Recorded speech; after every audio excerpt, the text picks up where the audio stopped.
Jackson, how are you? I'm great. Why don't you show off that beautiful voice of yours? Let all of our fans hear it. I want you to say the name of our show. Ladies and gentlemen, donne uomini, benvenuti al podcast al dente. Al dente. What do you think of that name, Jackson? When I think of al dente, Yeah. I think about an Italian person being upset about overcooked sauce and pasta. And That's what that makes you think of? I think about an Italian that is just so animated and they are sharing their feelings about overcooked noodles. Okay, and so telling passion. Yes. And they are telling me that it's like glue and this was wrong. We ruined the critical moment. And so everything is ruined. Yes. Al dente is perfection when it comes to pasta. Okay. So I feel like we've been ruminating on several different ideas for the name of this podcast.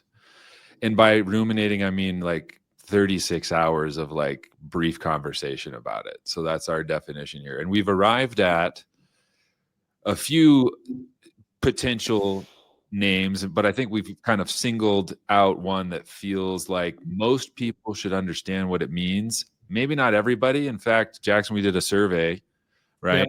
Yep. We surveyed the great people at First Colony Mortgage, those that were present at the time of the survey. And I felt like we were on a 50-50, like 50% had heard about it and knew what it meant, and 50% thought it had something to do with a pineapple. Yeah. And frankly, I believe that all statistics, not all, 90% of statistics are made up on the spot. This is an outlier. Yeah. And that might be one of them. Well, no. We literally went and walked around and talked to at least a dozen people. Yeah, but like 90% of statistics are made up on the spot, might have been made up on the spot. That's a kind of a gotcha moment. Yeah, you got me.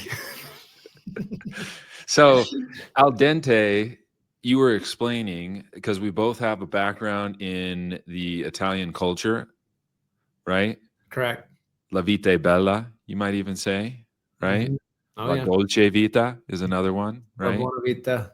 And pasta al dente is a very specific way of the cooking and finishing of a noodle, a pasta noodle, so that the texture is such that it's not quite soft and it's not quite hard, right? I mean, it's somewhere perfectly in between, which is really a microcosm of Italians in general, right? Yes. So we felt like, given our love for the Italian people, the country of Italy, just in a common bond that we share there, we could also kind of bring that to the forefront in our conversations about wherever this podcast takes us. Yeah. We might talk about, we're both mortgage professionals. We might as well get that out of the way at the beginning here, right? Jackson, how long have you been in the mortgage business? There's a good question. I have been in the mortgage business for 21 years. And so all of your adult life? Most of my adult life. And I grew up, my dad owned a title company. Okay. So I've been around real estate and mortgages since I was his janitor at like the age of like 10 or 11 years old. Nice. How about you? I've been in or around the mortgage industry for about 13 years. So I got the 7-year itch behind you.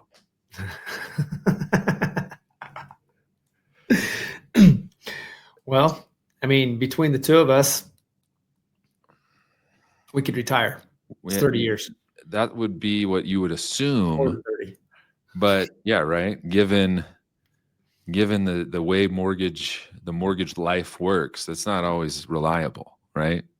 True. It ebbs and flows. There's somewhat of a roller coaster feel to it. So all that to say is, in the world of life, mortgages, Italian cuisine, Italian cinema, even, which is a big thing. Many people don't understand or know that Rome was well known, right, at a certain time in cinematic history for being kind of the hub of cinematic production, right?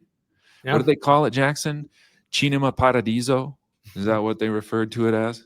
Well, they do have Cinema Paradiso. They have their version of Hollywood there. Yeah. And it's not Bollywood, it's Italian. Cinecittà. Yeah, Cinecittà right there, right? Yeah, I forgot about that. Yeah. A lot of great movies were produced and directed and shot and, edited and all that stuff right there in Cinecittà. Yeah. Right? What was the name of that well-known famous Italian director? There's a few of them, right? I would need to Google any of that, but I mean that's a bit before our time when Cinecittà was in its heyday. Right. But like The Godfather was a good one. Yeah. Was it filmed there? I mean, it was filmed in Italy for sure, right? Yeah. So, all of these topics, I feel like run along or through a common thread, a noodle, if you will. And that noodle is cooked al dente. So we're going to bring it to you real, raw, right. Any other words that start with R that you want to throw in there? Rigorously. Relentlessly. Yeah. We won't relinquish. No. Right. That's real. I mean, we're just two guys, due paisani, hanging out on a podcast, kind of talking about life, talking about what we do every day. We've both got families. Jackson's got a kid on the way, another one, right? Yeah, I do. Kid number 2. How many days, months out are you from being? We are about 6 weeks away. Okay. And I cannot wait to meet her. But please do not come until that day. July 1st is our induction day. I don't think we're prepared on June 30th. No. Honestly, our OB, she is going on a 2-week vacation and comes home the day before our induction. Not to be confused with Optimal Blue either. Yeah, different OB. Yeah. You got to have multiple OBs in your life, right? You don't have at least 2? Are you really living? Yeah, no. The OB that you're talking about is the one you want for induction day. The OB we're talking about is the one that we want for abduction day. Right? Yeah.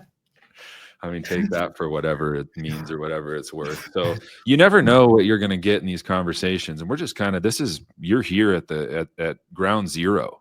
If you're our listener, I'm not going to say there's multiple listeners yet. If you're a listener at this point in time in our podcast, you're here at the ground floor. So many years of mortgage experience between the two of us, although not really that many years when you look at the average age of a loan officer in 2025, right? Right. That's right. Like that. What did we say it was? 48? 48. 48. Yeah. And at our company, the average age is 44.8. So we're younger than the average, which is nice as a company. Yeah. Right. But still some room for growth in the right direction. Like, I don't think the age is necessarily indicative of everything. Cause I know several people that are in their 40s, late 40s that are acting and originating and doing mortgages like a millennial or a Gen Z person would do. Yeah. They're doing stuff on social media. So I don't know if the age number really is that indicative of anything other than the age of that person. I think you got to look at every loan officer individually. Yeah. Because everyone's got their own style, right? What would you say your style is, Jackson, as a loan officer? I would say my style is. Have you ever been asked that? No, I'm now thinking. No, that was a great question. My style as a loan officer, I do try to maximize my strengths, and I don't win many. I don't win many deals because of my my amazing perfection, attention to detail, where I was able to fine tune your cash to close on closing day 45 days beforehand to the penny. Yeah. Now I use some words like in the ballpark or about or approximately or give or take $300 or $400. Right. I prep for flexibility. Very Italian of you. Yes. And I would say that my style, that was the question, right? What's my style? Yeah. My style, some adjectives that would describe me as a loan officer is consistent. Okay. Flexible, Right. adaptable, and I am open to all opportunities and try to cater to or be a chameleon. I'd say my style is I'm a chameleon for my client. Whatever they're needing, I try to adapt to. Got it. And which is interesting because in the mortgage world, we are bound to certain guidelines and structure, and trying to understand how you can work within that space, that's created with the mortgage rules that are there and the life rules that are there. That's learned over time. Do you feel like you were always that way, or is that something, to use your explanation, your term, that you've kind of morphed into or chameleoned into over time, over the years? Oh yeah, you totally. And I'm morphing into it. I'm different even right now than 8 months ago. Okay. And I say 8 months ago, maybe it's more like 7 months ago, but I have had to make a little bit of a morph. Give or take, right? Well, give or take, because it's whenever my wife got pregnant that has changed a little bit of things in my life, right? And how I want a loan officer, and like how I want to manage my time, and where I want to budget it to, and where I need to focus, and how efficient I need to be. But and then it's not just my life, the whole mortgage industry and the economy wherein I work. You gotta update and adjust to that as well. You know what's crazy? What? In the last 24 hours, like, okay, Brandon, how many times have you been asked to do a home buyer seminar, first time home buyer seminar? Every day of my life since I got my license, it feels like. Yeah, you love it, right? Do you love it? You love being asked that. Do I love teaching? Yes. Do I love like teaching one person at a time and planning an event for one person? Probably not as much anymore. There was a time and a place where I would do that. Early on in my origination career, any realtor that would invite me to teach a home buyer seminar, I'd say yes to. Yeah. And there was many times where, I didn't really know what I was doing when it came to how to market it, how to follow up, how to communicate about the event, promote it, all the things that you kind of learn over time. And there was a handful of times where it was just me, a realtor, and a box of cookies at some of these home buyer seminars. Yeah. Right. And do you think the box of cookies and the realtor and that that maybe sounds like that wasn't quite as much of a production? No, so listen, like a realtor, a loan officer, and a box of cookies walked into a bar. I'm just kidding. Sorry. Ouch. Well, you probably have, in those, the good thing about a home buyer seminar is the people that attend actually care, because they usually take a time out of their personal life. Right. But here's the unique thing about why I brought that up is I've never had this request happen, and I've had it happen twice in the last 24 hours. I've had never in your whole time? No. I've never had it asked this way. Oh, okay. Special. And it's been approached to me this way. Hey, can we get a first-time home buyer class for my team? Not for the buyers, right, but the real estate agent leadership of 2 totally independent groups have asked me to come and teach a first-time home buyer class for their agents to learn. That's great. And like, I actually, it was just a few minutes ago, I responded back to one of them, and a clarifying question. I said, so are you asking for me to teach your agents? And they said, yes. I was like, oh yeah, let's do that. Yeah. That sounds great. No brainer. So I think that agents are starting to feel the desire and the need for education, not just the buyers. Agents are having to have a stronger value proposition than what they've ever had before. And part of that comes with educating and not being left with simple questions that could be answered with simple answers if you sort of know the answer, rather than saying, oh, well, I need you to talk to my lender. Yeah. What do you think is causing that? Do you think the NAR settlement played into that a little bit, or are there other factors, you think? Oh, for sure. The NAR settlement has put a focus, I believe. I'm sure you have an opinion about this too.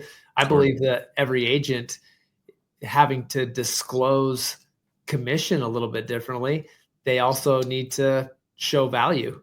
Yeah. And, the barrier for entry in not just for realtors, but as mortgage lenders and a lot of professionals in our industry, the barrier for entry is really low. Like you don't have to have a PhD, I don't know very many loan officers or even mortgage industry professionals that do have a PhD. There's very few of them. No. You need to knock out, depending on your state, some hours of education and pass the test, and boom, all of a sudden you're a professional and you can do mortgages. And so I think you're a professional. You're a pro. Yeah. Very loose term. That's pasta that's not cooked all the way. That is not al dente. That's not an al dente. That's not an al dente loan officer. No. I don't know. Do you think the NAR settlements had to do with that as well? Yeah. I mean, you said it perfectly. I think as soon as a buyer's agent specifically had to say, this is how I'm compensated, disclose was the word that you used, right? As soon as you have to disclose something to somebody, you automatically have to justify that cost. If you're disclosing a cost, you've got to be able to justify to that person who's going to ultimately be paying that cost. Because one of the arguments with the NAR settlement was, yeah, most of the time the buyer is not paying for it out of pocket, right?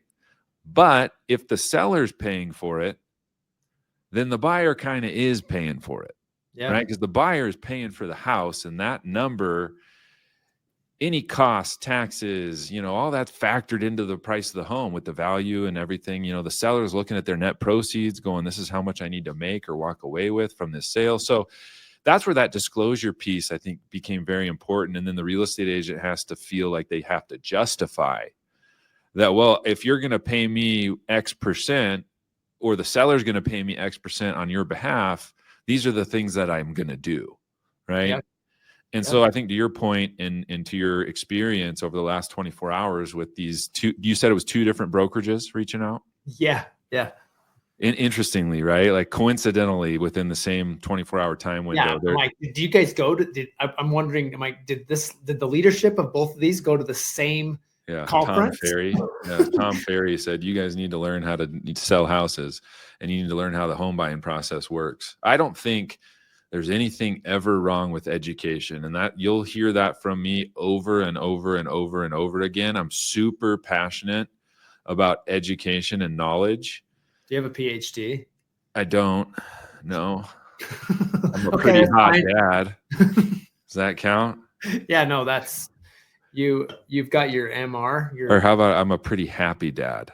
I don't want to say I'm pretty hot. I'm pretty happy. That's my PhD. I'm a pretty happy dad. Well, you got a PhD in life. If you can be a happy dad, right. That's it. Now, Jackson, I'll tell you, I think you and I have talked about this offline, but I think our listener needs to hear this. I feel like they do. One or two of them. So Ashley, my wife, it'll be 20 years in December of next year. Hard to believe. So we're 19 this year. Wow. She had a surgical procedure at the end of 2024. And I remember, bear with me as I unfold this story, okay? So I remember you're in the mortgage business. Yeah, crack open your Red Bull, sit back a little bit, Jackson, and just take this in. Here we go. So I remember her telling me in like June of 2024, hey, I'm going to do this thing that the, doctor's recommending. And I was like, okay. But when you're in the mortgage industry, Jackson, you can relate to this. Like when you found out your wife was pregnant, you were like, this is great. I'm excited. But then like for the next 3 or 4 months, you thought about it, but it wasn't like your main focus, right? You're still like working on your business. You're doing all your things that you do every day.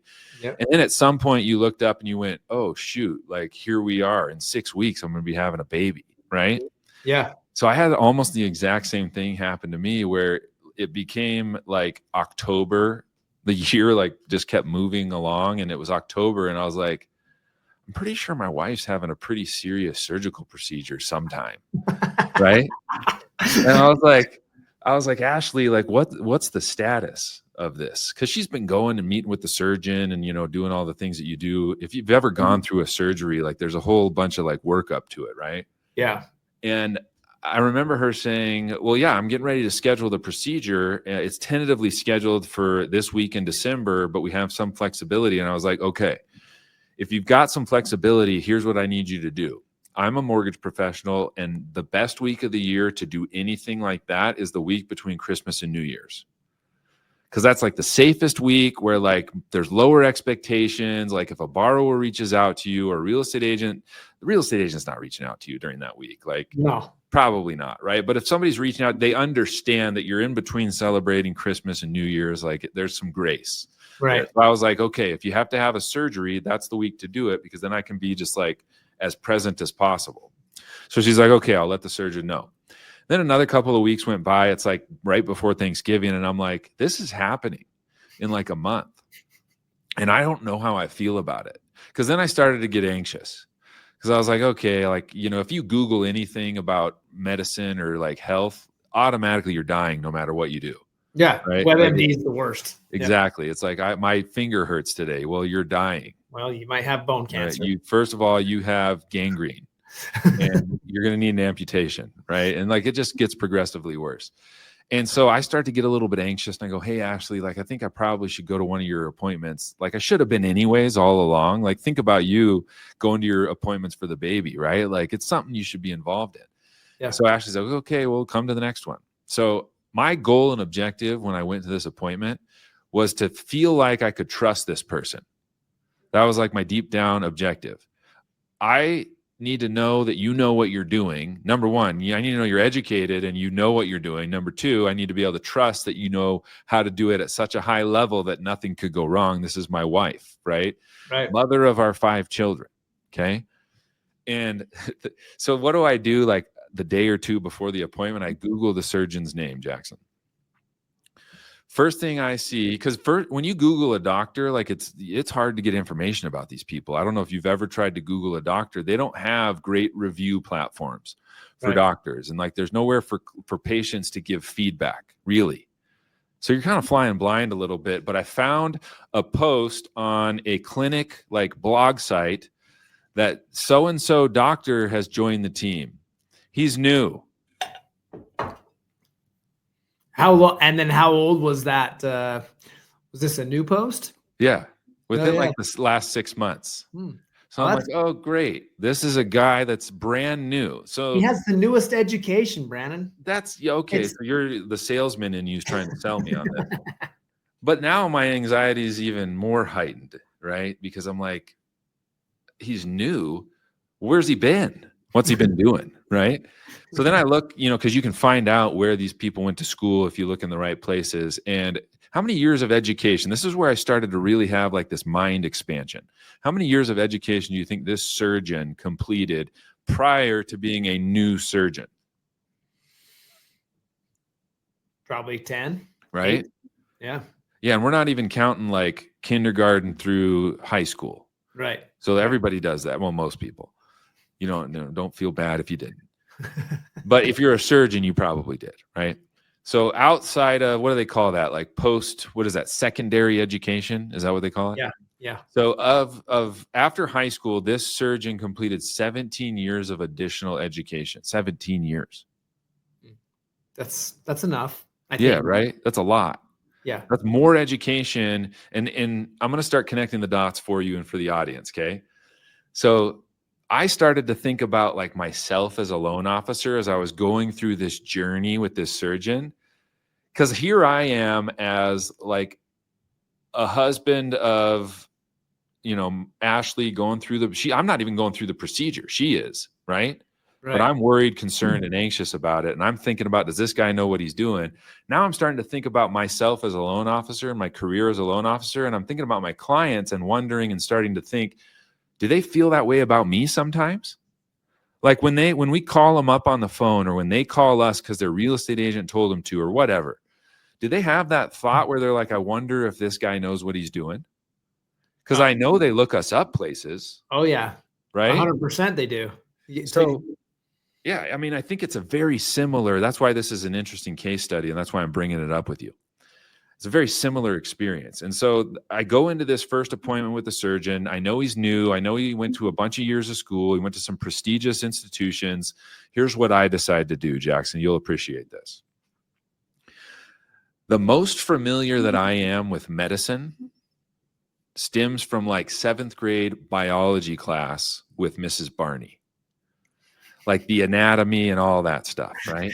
That was where my like foray into the health sciences ended. So I walk in there and I'm getting to know him. He's got a great personality. We're sitting at his desk in his office, and it felt like we were on Grey's Anatomy because it was the mahogany desk in the doctor's office, right? The one where they're always giving bad news. Yeah. You know, that's where we were there for the consult. But we built some good rapport. I felt like I could get to know the guy and like him. And that's where I started to think, okay, now I got to take it to the next level with this guy. Let's find out what he knows. Right? So this is what I said to him. You ready? I look him straight in the eyes and I go, Doc, yeah, all that sounds great. But what I really need to know is how's this going to impact her mitochondria? Okay. And if you don't know me, like, I hope you get to know me. You're starting to get to know me, Jackson. Like, I'll do stuff like that. My wife is throwing sharp elbows into my rib cage because she knows what I'm doing. She knows I'm just trying to be stupid. But in a little bit I was, but not really all the way stupid. I also wanted to see how he was going to respond. Right. And so this is what he does. Like, it blew my mind. He actually looked me back in the eyes and he gave me about a 10-minute explanation about how the surgery, the incisions, the healing process will impact my wife's cells at a cellular level. He's talked about the mitochondria. He said the words phospholipid bilayer, Golgi apparatus, and mitosis within like the same 2 minutes. And I instantly was like, he knows more than I do. It was one of those explanations where it kept going on and on. You're like, okay, he went, and your eyes start drying out as you're trying to maintain eye contact. And you're thinking, what did I get myself into? I was sitting there just going like this. Right.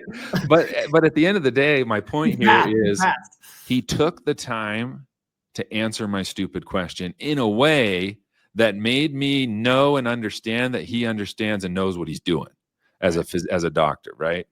So after that, I was like, okay, I feel better. And I could go on and on. There's more to the story, like the way he handled the procedure the day of, the way he communicated as a doctor, above and beyond everything that I had expected. The guy was texting me during the surgery because he knows like I'm stressed out. Yeah. Right. And so, and it's just, again, think about it how you would think about the loan process, Jackson. Honestly, like, let me ask you this as a loan officer. Are your hands in and on the file 100% of the time, or do other people get involved to do things on a loan throughout the loan process? Other people get involved. So there's times where you can come up for air and you can communicate with your clients. You can update realtor partners, right? Yeah. He was doing that. He texted me halfway through the surgery. He says, hey, we're halfway through. We're actually ahead of schedule. This is going well. Any of the concerns that we had originally have been alleviated. We've done this to mitigate this, blah, blah, blah, right?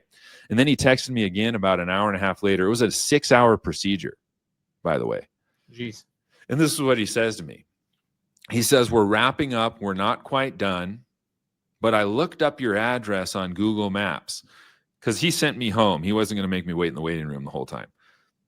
He said, if you leave your house in 27 minutes, by the time you get here with traffic and everything, your wife will be in recovery and will be just about ready to wheel her out of recovery and pop her in the car, and you can take her home and help her start her healing process. And I was like, this guy's next level, right? Like 17 years. Did you ever think customer service from a surgeon, though? Do you think about that? No, the only thing you ever hear is they have a bad bedside manner. Yeah, you know? like that was over the top. So to like close the loop on this conversation, and I'm sorry I'm dominating here, Jackson. You got me started on a tangent. But your voice is so much better than mine. Go. No, it's not. Go. Bye. Not. Bye. Your hair is Bye. better than mine. Go. Your personality is better than mine. So full circle for you guys. So again, this was the week between Christmas and New Year's. And so she had the procedure. Everything went well.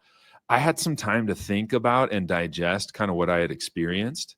And like I was just telling you, Jackson, I kept going back to like, I learned a lot from this guy about how I can be a better loan officer. And this was the end of 2024 going into 2025. The last 2 years in the mortgage industry and the real estate industry, like, has it been easy?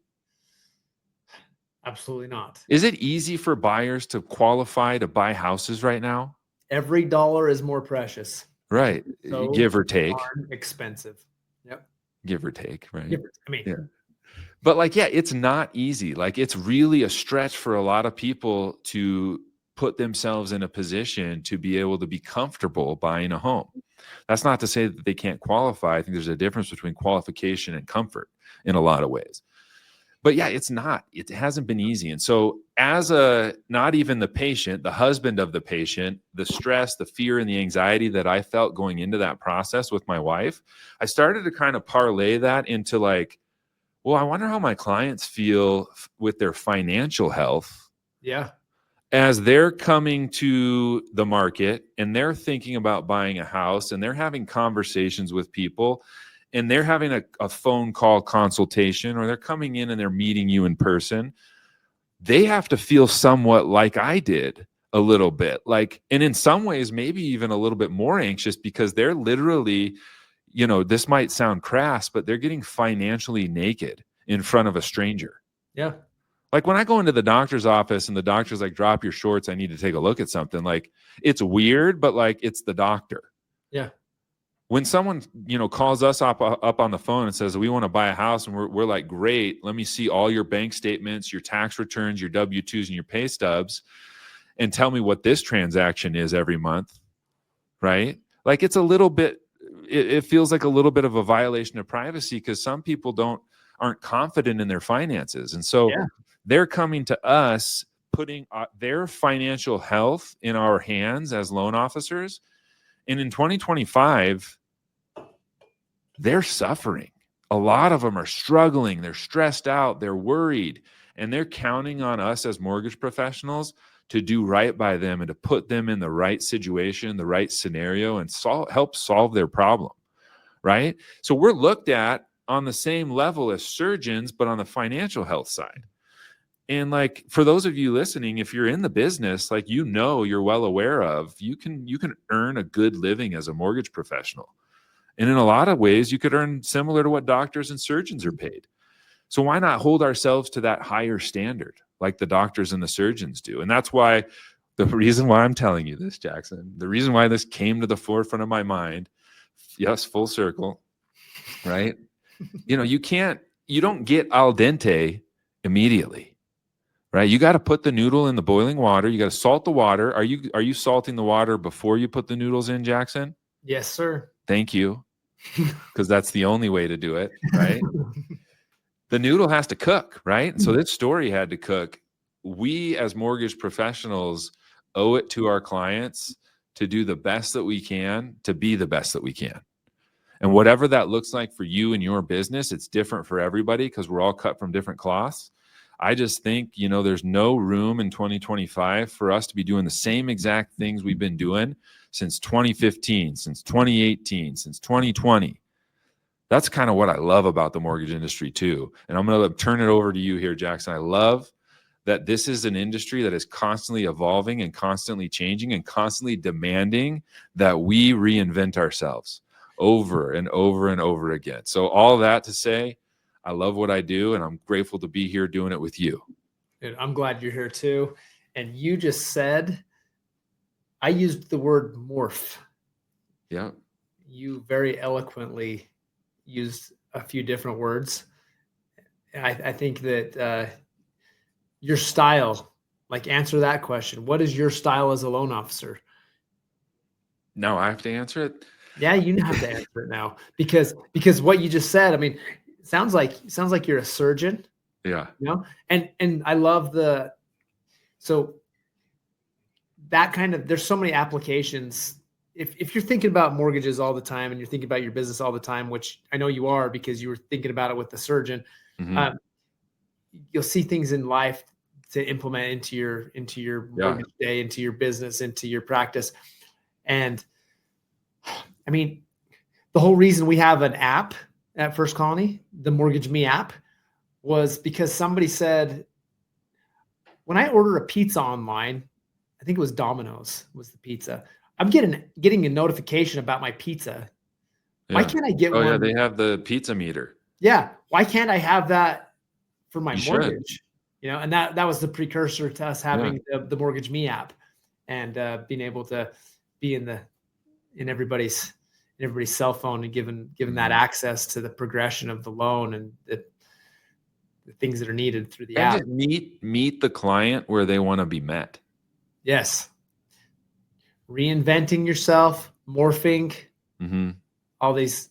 That is the blender of 2025. I'm going to answer your question. We're running out of time. We got to close this up. We got to wrap. But I can't leave. We don't want the noodles to get gluey. No, we don't want a soggy noodle, because then the sauce is ruined, Jackson. Yep. What kind of loan officer am I? Is that what you asked me? Yes, sir. What's my style? What's your Steve? I live by the mantra, or not even mantra, but I take it very seriously that it's my responsibility as an expert in this industry to be able to take complexity and turn it into clarity for everybody that I'm dealing with, right? Whether that's a real estate agent, a title professional, a builder, a home buyer, a person that wants to refinance their loan. Like, I'm writing this down, man. I'm writing this down. Because it is a complex, it's the craziest thing. A mortgage transaction is both very complex in nature, but also simple. So you've got to be able to turn that complexity into simplicity and clarity for your borrower and for everybody else involved. And what that requires is a high level of education, training, and knowledge, just like a surgeon, to be able to do that. So that's what I try to strive for on a daily basis as my style as a loan officer. You see this? Yep. Does it have a Yo Play sticker on it? Yeah, Yo Play Ya. Yo Play Ya. Oh, okay. This is a book of quotes that my friends have said. There's some famous quotes. There's things that have been given to me over the years. This is the book. This is the book. You just made the book. Yes. I'm going to write this quote down in the book. It's the first time you're going to be entered in here. Oh, nice. In episode 1? Yeah, and episode 1 just got something in the book. That's exciting. Well, thanks for dropping a gem, man. Thanks for being here with me, Jackson. I think I'm looking forward to continuing this conversation and maybe bringing other people in and having some conversations with them too. I love the question, what is your style? Yeah. And it really did. It created a moment of self-reflection. Good. And made something complex a little bit more clear as I was able to talk. Let's keep it up. Let's keep it up. Until next time on Al Dente. Al Dente. Ci vediamo. Ciao, ciao.